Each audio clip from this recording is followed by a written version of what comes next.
Hello friends, आप सभी का अपने HDS ट्यूटोरियल पर स्वागत है। आज हम JCRT 8 क्लास इंग्लिश का क्वेश्चन करने वाले हैं। चैप्टर है द फ्लाइंग मशीन। क्लियर है? तो चलिए देखते हैं। पहले हम लोग यहाँ पर कुछ फिल इन द ब्लैंक्स उसको देखते हैं।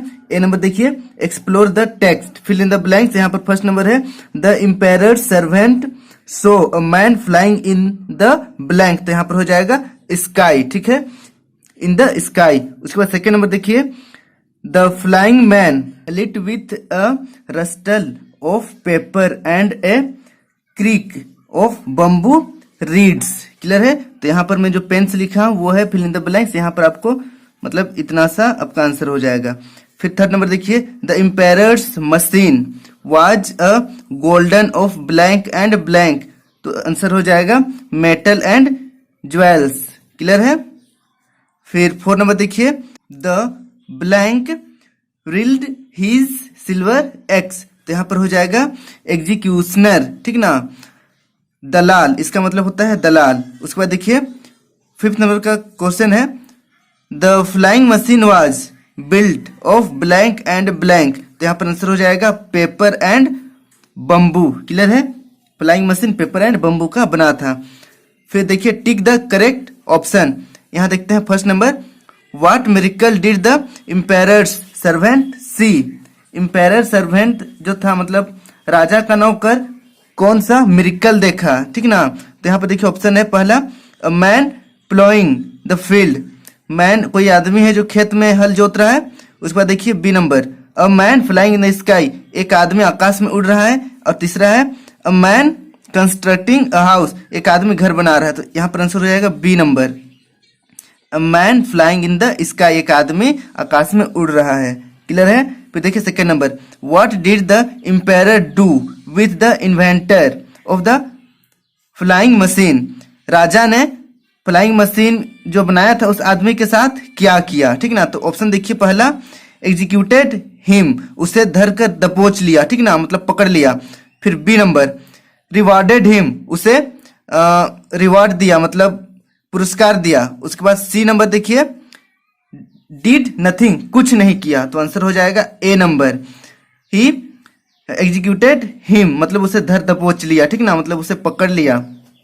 अब देखिए तीसरा number, what was the emperor's own creation, राजा का खुद का बनाया हुआ क्या था? ठीक ना, राजा क्या बनाया था मतलब कि। तो देखिए फर्स्ट है a flying machine, B number the Great Wall of China. पहला नंबर में है देखिए फ्लाइंग मशीन बनाया था, या फिर दूसरा नंबर में है कि चाइना का ग्रेट वॉल बनाया था, या फिर थर्ड में देखिए garden of metal and jewels. तो यहाँ पर राजा बनाया था क्या? C number, garden of metal and jewels. ये आंसर हो जाएगा। क्लियर है? अब हम लोग बढ़ते हैं अगला नंबर की ओर। फोर नंबर का क्वेश्चन देखिए, what did the emperor tell his hand servant, राजा ने अपने हैंड सर्वेंट को मतलब नौकर को क्या कहा? ऑप्शन पहला देखिए, hold your tongue, it was all a dream, a most sorrowful and beautiful dream. B number का ऑप्शन है, what have you done. C number में, I know it must be true for I left my heart move with you in the air. तो यहां पर answer हो जाएगा ए number. ठीक ना, राजा ने कहा कि अपना मुंह, नौकर से कहा कि अपना मुंह बंद रखना। ठीक ना, सोच लो कि यह एक बुरा सपना था या फिर अच्छा सपना था। ठीक ना, जो भी था, लेकिन आज के बाद तुम मतलब फ्लाइंग मशीन के बारे में किसी को नहीं बताओगे, ऐसे राजा ने अपने नौकर से कहा। तो पहला नंबर आंसर हो जाएगा। फिर देखिए five number, what did the guards do beyond the garden wall. Guard ने, ठीक ना, मतलब सेवक ने बोले, या फिर गार्ड मतलब समझते हैं आप लोग, सेवक ने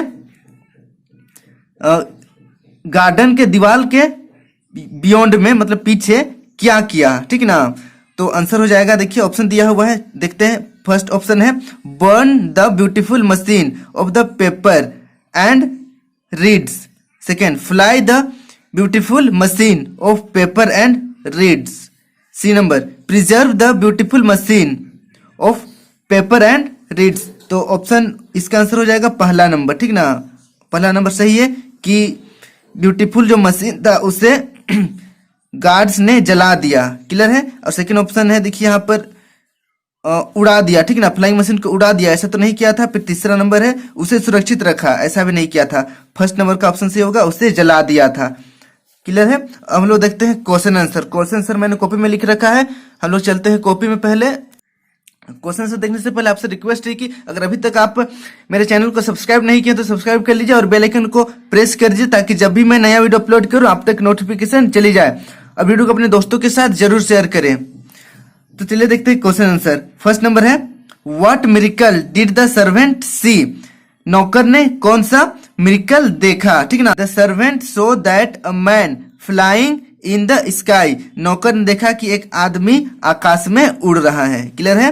फिर देखिए second number, whom did he tell about the miracle, उसने मिरेकल के बारे में, ठीक ना, किसे बताया। तो आंसर हो जाएगा he told to the king about the miracle, उसने राजा को मिरेकल के बारे में जाकर बताया, क्लियर है। काफी कम शब्द में आंसर है, याद हो जाना चाहिए आप लोग को। फिर देखिए third number, was the invention of the emperor better than, यहां पर देन छूट गया है, then that of the flyer, give reason for your answer. Hindi में नहीं हो जाएगा, क्या राजा का जो इन्वेंशन था, ठीक ना, वो अच्छा था, फ्लाइंग मशीन की अपेक्षा अच्छा था, ये है क्वेश्चन। अगर अच्छा नहीं था तो क्यों अच्छा नहीं था, आंसर मतलब रीजन देना है, ठीक ना। तो यहां पर आंसर हो जाएगा no, the invention of the empire was not better than that of the flyer, राजा का इन्वेंशन फ्लायर के तुलना में अच्छा नहीं था। बिकॉज, क्योंकि to make a garden of metal and jewels is very easy and common, but to make a flying machine is absolutely not easy and not common. In 400 AD a flying machine could change many things, clear है। तो यहाँ पर देखिए answer हो जाएगा, answer का Hindi meaning हो जाएगा कि नहीं, राजा का जो इन्वेंशन था, राजा क्या बनाया था, यहाँ पर मेटल का गार्डन बनाया था और ज्वेल्स बनाया था, ठीक ना। तो यह फ्लाइंग मशीन की अपेक्षा बिल्कुल भी अच्छा नहीं था, क्योंकि गार्डन तो कोई भी बना सकता है, मेटल का गार्डन, ज्वेल्स कोई भी बना सकता है, परंतु यहाँ पर फ्लाइंग मशीन बनाना बहुत डिफिकल्ट होता है, ठीक ना, और बहुत इजी नहीं है, ये बहुत हार्ड है। और देखिए टाइमिंग क्या है, 400 AD, 400 ईसा पूर्व पहले का बात है। उस वक्त फ्लाइंग मशीन अगर बन जाता तो आज जो हमारे फ्लाइंग मशीन है, जितने भी एरोप्लेन है, उसका कुछ और ही कहानी होता, ठीक ना। मतलब फ्लाइंग मशीन पहले ही बन जाता तो आज तक उसमें और सुधार हो सकता है, हुआ होता, क्लियर है। तो यहाँ पर वही लिखा हुआ है कि उस वक्त पूरी दुनिया ही मतलब बदल सकती थी, संभावना है बदलने का, ठीक है। तो इसलिए मैंने लास्ट में लिख दिया है इन 400 AD a flying machine could change many things, बहुत कुछ बदल सकता था फ्लाइंग मशीन। फिर देखिए 5 नंबर का क्वेश्चन है, do you agree with the emperor's final decision, had you been the empire what would you have done. तो हिंदी मीनिंग हो जाएगा क्वेश्चन का, क्या आप राजा के फाइनल डिसीजन से सहमत हैं, फाइनल निर्णय से सहमत हैं, अगर आप राजा की जगह होते तो आप क्या करते, क्वेश्चन है। तो देखिए आंसर लिखते हैं, no I don't agree with the emperor final decision, मैं राजा के फाइनल डिसीजन से बिल्कुल भी सहमत नहीं हूं, क्योंकि राजा क्या किया था, फ्लाइंग मशीन को जला दिया था, ठीक ना। उसे प्रोत्साहन देना चाहिए था लेकिन जला दिया था। आगे देखिए, इफ IF है, ठीक ना, if I were the king I would appreciated him and rewarded him for this great invention, अगर मैं राजा की जगह होता तो मैं जो फ्लाइंग मशीन बनाया था उस व्यक्ति को अप्रिसिएट करता, प्रोत्साहन देता, ठीक ना, और उसे रिवॉर्ड भी देता, पुरस्कार भी देता उसका ग्रेट इन्वेंशन के लिए, क्योंकि फ्लाइंग मशीन बनाना उस वक्त तो बिल्कुल भी आम बात नहीं था, क्लियर है। तो इस तरह हमारा चैप्टर का क्वेश्चन आंसर कंप्लीट होता है।